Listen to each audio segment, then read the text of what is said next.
बिस्मिल्लाहिर्रहमानिर्रहीम। अस्सलाम वालेकुम। खुश रहें, आबाद रहें, जहाँ भी रहें हंसते बसते रहें और अल्लाह ताला बहुत बहुत बरकतें अता करे आप सबके खानों में। मैं हूँ इरम अरशद, आप देख रहे हैं स्माविया फूड सीक्रेट्स। आज मैं बनाने जा रही हूँ फ़िश के कबाब, जो कि इस बदलते हुए मौसम के साथ बहुत ज़्यादा टेस्टफुल लगेंगे। सर्दियाँ हों और फ़िश ना खाई जाए, ये कैसे हो सकता है। बस आज मैं आपके साथ एक छोटा सा व्लॉग शेयर कर रही हूँ, क्योंकि आज मैंने कहीं जाना था, इसलिए मैंने जल्दी से घर की क्लीनिंग करने के बाद किचन में आ गई और किचन को करने के बाद मैंने कुकिंग का प्रोसेस शुरू किया। तो मैं यहाँ बनाने लगी हूँ जल्दी जल्दी में सिर्फ फ़िश के कबाब। फ़िश को मैंने डीप फ्रोस्ट करके तो उसको मैंने पहले सिरका और नमक लगा के रख दिया था थोड़ी देर के लिए, ताकि फ़िश की जो स्मेल है ना वो ख़त्म हो जाए।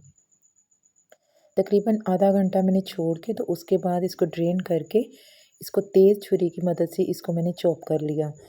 मेरे पास चॉपर भी है, लेकिन मुझे समझ नहीं आ रही थी कि इसके अंदर से कांटा मैं कैसे निकालूं, तो क्योंकि इसके अंदर एक ही बड़ा कांटा था। तो फिर मैंने छुरी की मदद से साइडें इसकी उतारनी शुरू की, तो ये बड़ी आराम से चॉप होती जा रही थी। तो फिर बस मैंने इसी तरह से ना सारी थोड़ी थोड़ी करके चॉप कर ली। तो बस उसके बाद इसको मैंने मज़ीद फ़ाइन चॉप कर लिया कटिंग बोर्ड के ऊपर रख के ही छुरी की मदद से। तो ये कितनी ज़बरदस्ती चॉप हो गई है। तो बस इसके लिए हमें जो इंग्रेडिएंट चाहिए उसमें होगा प्याज एक लार्ज साइज़ का, जिसे मैंने बारीक बारीक काट लिया है, और ब्रेड क्रम्स हमें चाहिए, और 4 से 5 सब्ज़ मिर्चें चाहिए, और ये फ़िश का मीट चाहिए। ये 1 किलो फ़िश थी, जिसको कांटे निकाल के थोड़ी कम हो गई होगी।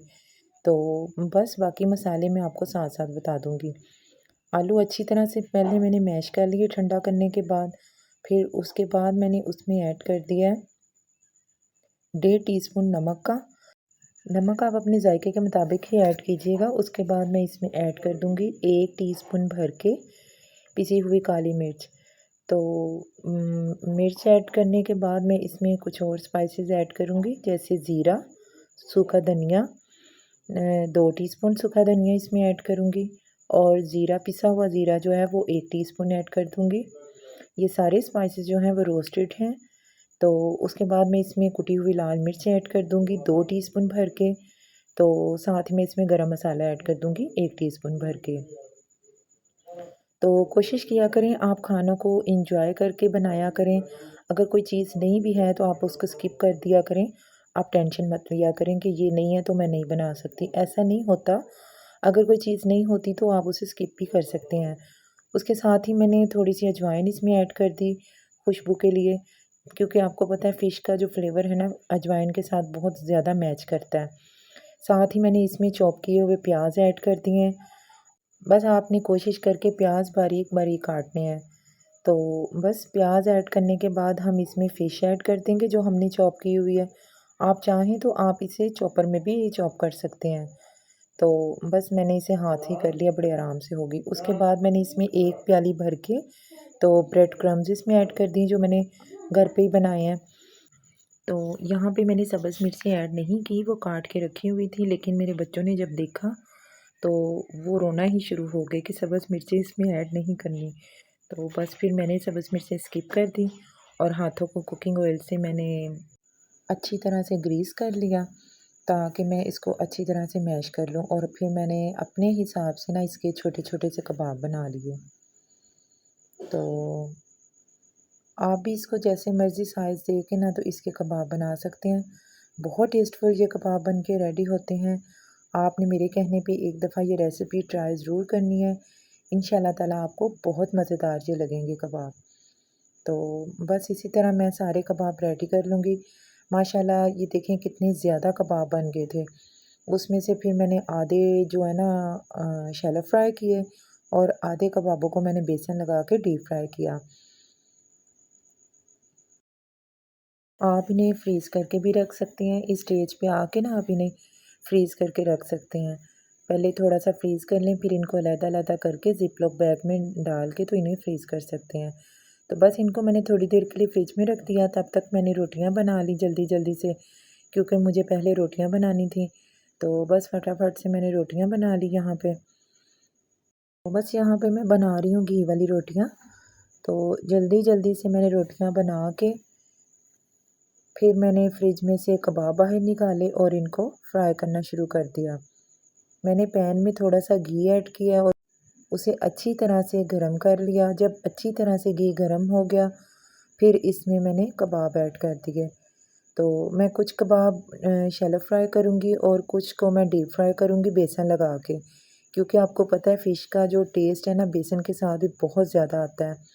तो यहाँ पे मैं कुछ कबाब फ्राई कर रही हूँ।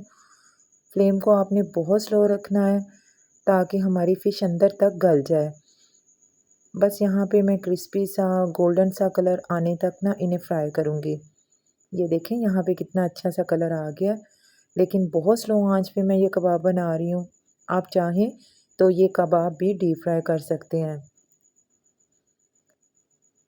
बस यहाँ पे सारे कबाब अच्छी तरह से गोल्डन होने पे मैं निकाल लूँगी और फिर दूसरे कबाबों के लिए मैं बेसन की स्लरी तैयार कर लूँगी।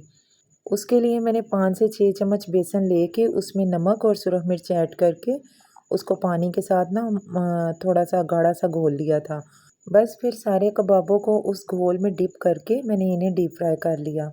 ये देखें, इनको भी बहुत स्लो फ्लेम पे आपने डीप फ्राई करना है और गोल्डन सा कलर आने पे इन्हें उतार लेना है। लेकिन इन्हें ज़्यादा हमने फ्राई करना है ताकि ये स्लो स्लो सी फ्लेम पे अंदर तक पक जाएं। और बाहर बेसन है, ज़ाहिर है उसको भी पकने में टाइम लगेगा। तो लेकिन आपने फ्लेम बहुत स्लो रखनी है, फिर ही इनका टेस्ट निकलेगा।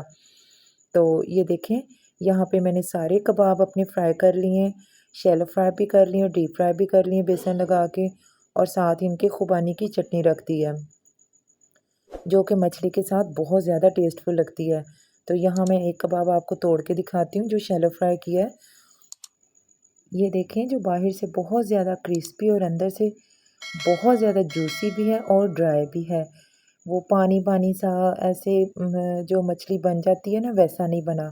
ये बहुत टेस्टफुल बन के रेडी हुए हैं माशाल्लाह से।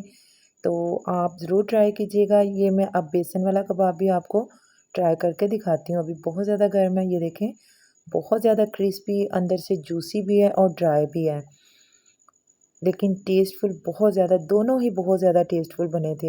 मैं उम्मीद करती हूँ कि आप ये रेसिपी ज़रूर ट्राई करेंगे और मुझे फ़ीडबैक भी लाज़मी देंगे।